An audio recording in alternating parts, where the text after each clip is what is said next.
Hello.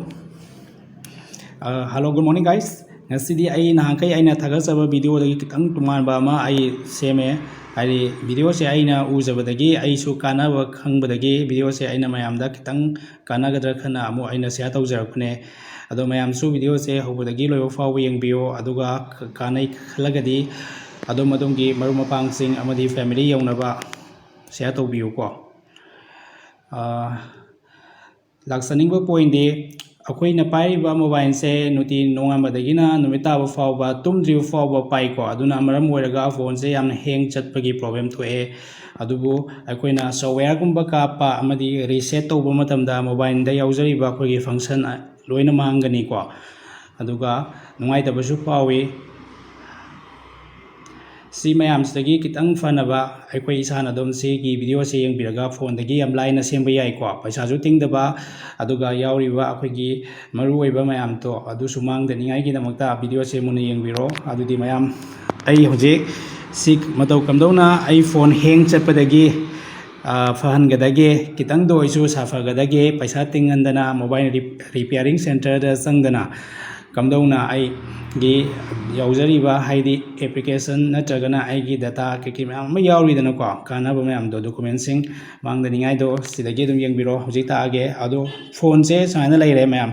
setting lei ko ado madumgi phone dugi aduga setting se mathakta phone dugi mathakta su sida jum yau leijare ado direct setting da changa se mayam yengbada su nungai na ko setting tha basida changbiro mayam sumana video namage screen video se kitang nungai roi mayam da sumana kaptok sare na phone amadagi se setting da hamba jangre setting cha matungda setting gi function se hangdok paga about phone and tha basi changbiro about phone se changa matungda sida yauri se mayam MIUI version tha base MIUI version se adum sigi phone sigi oina dinga sa ai try tawgrabani 7 times namo haidi masing se tarek lak samana namjin biyo ko 7 times se namo matungda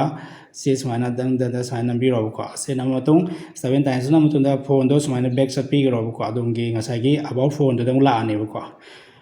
sana about phone si la matungda samai chingkapiro akogi phone sigi sa kan additional setting loi yawi phone kudingi loi yaudi ni ko se ado function ji kitang hoi saina layam da suya gani phone ama gamana dabani na adum jing biro mayam video si yang biro ko gyan ditani additional settings da sai sangbiro sang matungda ngasai khoina MIUI version da 7 times number do adugi khono do hap tu ne ko sai chingala kanda sigi developer option ai che si yaw lai ramane ba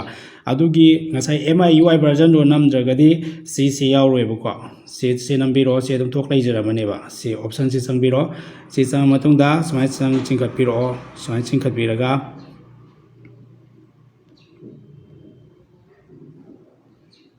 Chuma Singapore Sidalay to Mayam. Window animation scan, transition animation scan, animation duration scan, and lady home say. Says when I get the animation of lady animation of lady ko Hana later when she say window animation scan chango, Changmatung da Sigi Bruna Tik Tauri say, animation of Thai say. Animation of final leg name of Koswana Toroga.